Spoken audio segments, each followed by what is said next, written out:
Bonsoir à tous. Le président Museveni vient de donner une proposition. Quelle est sa proposition? Il voudrait que les armées rwandaises, les armées congolaises, les armées burundaises et les armées ougandaises soient dans une fédération pour la sécurité des Grands Lacs. Au lieu que les pays des Grands Lacs soient divisés, il faudrait que ces pays réunissent leurs armées pour qu'il y ait une certaine force multinationale. Il a donné l'exemple de la Libye. Il dit si aujourd'hui la Libye est tombée, c'est parce que l'Afrique reste toujours divisée. Pourquoi nous ne pouvons pas nous unir pour fédérer nos forces plutôt que de nous commencer à nous combattre à tout moment et de nous détruire? Ça, c'est l'idée que Museveni a donnée pour la fédération de ces armées des Grands Lacs.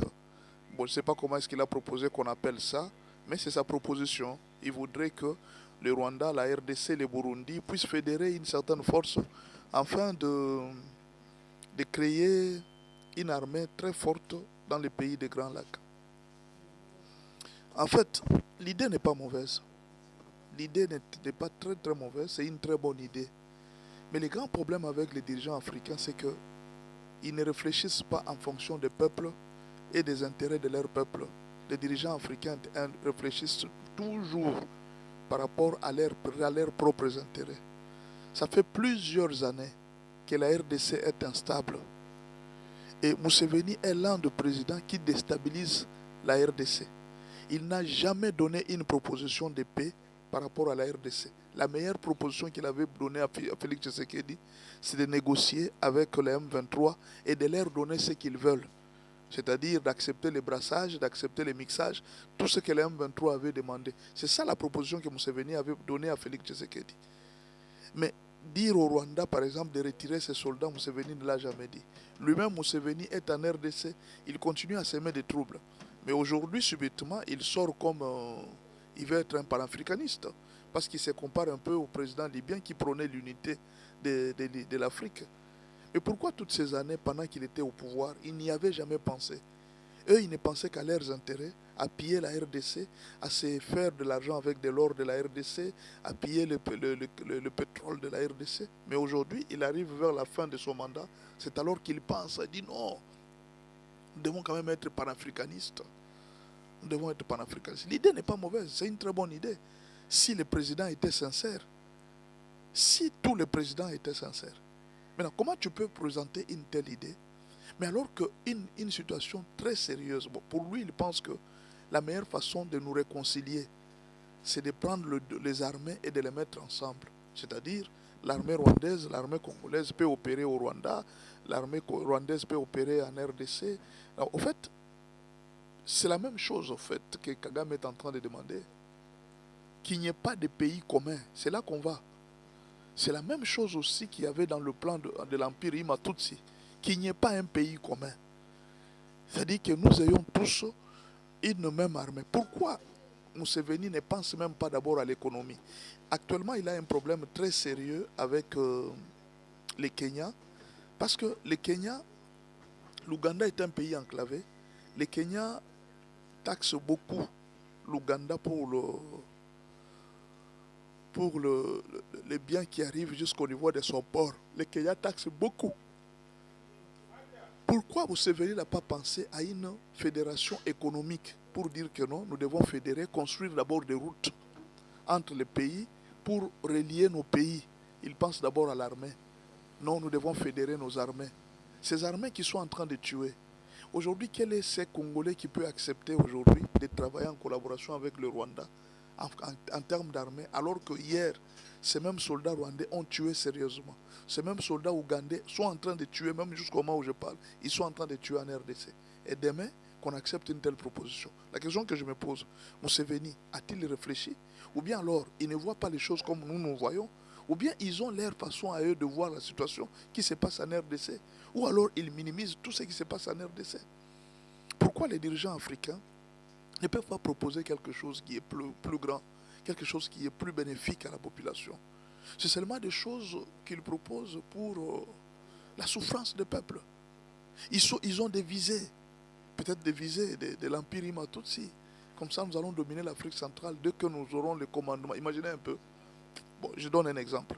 Supposons que l'armée ougandaise, l'armée rwandaise, l'armée congolaise et l'armée burundaise se mettent ensemble, n'est-ce pas? Qu'est-ce qui va se passer? Qu'est-ce qui va se passer? Il y aura certainement un commandant après chaque période. Supposons que 2 ans, c'est l'armée, la RDC qui dirige cette armée. Après 2 ans, c'est le Rwanda qui dirige cette armée. Après 2 ans, c'est l'Ouganda qui va diriger cette armée. Après 2 ans, c'est peut-être le Burundi qui va diriger cette année. Bon, je donne juste en termes d'exemple. Et après, quand ça sera le tour du Rwanda de diriger, ou bien le tour de l'Ouganda de diriger, ces gens ne peuvent pas fédérer leurs forces pour prendre les mêmes armées qu'ils vont corrompre ou bien qu'ils vont influencer pour attaquer un autre pays et commencer à faire des coups d'État. Moi, je pense que c'est peut-être un aveu d'échec pour dire que le premier plan qu'ils avaient avant a échoué. Maintenant, ils veulent monter un deuxième plan. Bon, je ne sais pas qu'est-ce que vont dire les présidents, s'ils vont accepter toutes ces propositions. Mais moi, je ne crois pas que la RDC est prête à accepter encore de collaborer avec ces gens. Ils ont été hypocrites pendant plusieurs années. Ils ont détruit, tué en RDC.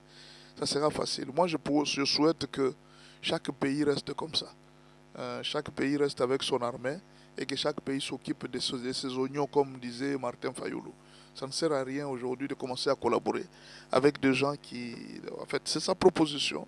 Je ne sais pas si vous qui me suivez, comment est-ce que vous trouvez sa proposition. Lui, il est en train de parler de la fédération militaire pour la paix dans les Grands Lacs. C'est-à-dire que ça sera aussi un moyen de réconcilier toutes les nations qui sont en conflit.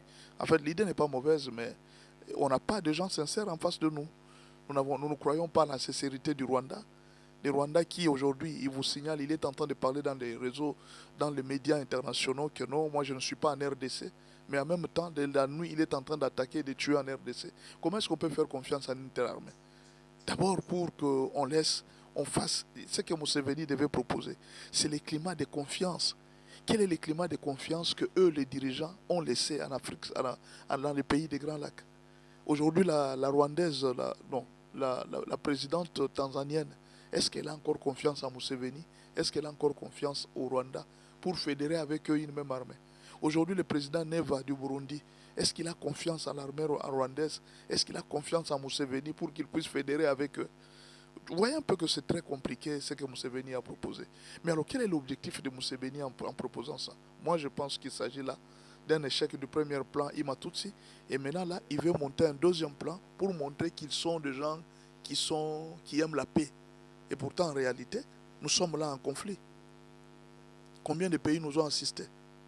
Et ils sont venus dans notre pays pour traquer les ADF qui les dérangeaient chez eux. Ils arrivent dans notre pays, ils commencent à nous troubler. C'est chaque jour que son fils était en train de dire ici qu'il va attaquer la RDC. Et combien de fois il a mis en garde Kachama? Combien de fois il a menacé le pays?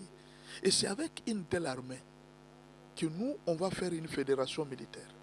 Le Rwanda qui nie toute implication de son pays en RDC. Mais en même temps, le Rwanda est en train de tuer. Mais c'est avec une telle armée rwandaise qu'on va faire une fédération. Je ne sais pas si Museveni a réfléchi. Je ne sais pas si vraiment toute sa mentalité est encore en bon état. Je ne sais pas. Mais en fait, moi, je pense qu'une telle idée ne peut pas venir de quelqu'un qui sait qu'en RDC, il y a la guerre. Avant de proposer cette idée, il devrait commencer par proposer le plan de paix entre la RDC, le Rwanda et le Burundi. Parce que ces pays viennent d'être brûlés. Ces pays sont en feu. Il n'a proposé aucun plan. Lui, son plan, c'est qu'on puisse fédérer l'armée. Pourquoi tu n'as pas pensé à une route? On peut faire les routes ensemble pour qu'on puisse collaborer ensemble. Si c'est dans leurs intérêts, oui, on peut faire. Mais si c'est dans les intérêts des autres, on ne peut pas faire. Bon, en fait, de toutes les façons, c'est sa proposition. Moi, je ne voudrais pas vous influencer. Et vous qui me suivez, qu'est-ce que vous pensez de la proposition de Museveni pour fédérer les forces armées des Grands Lacs afin de sécuriser tous les Grands Lacs?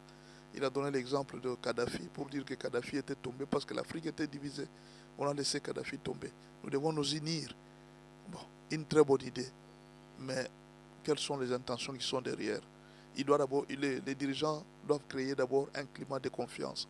Sans la confiance, les Grands Lacs ne peuvent pas marcher. ça sera difficile.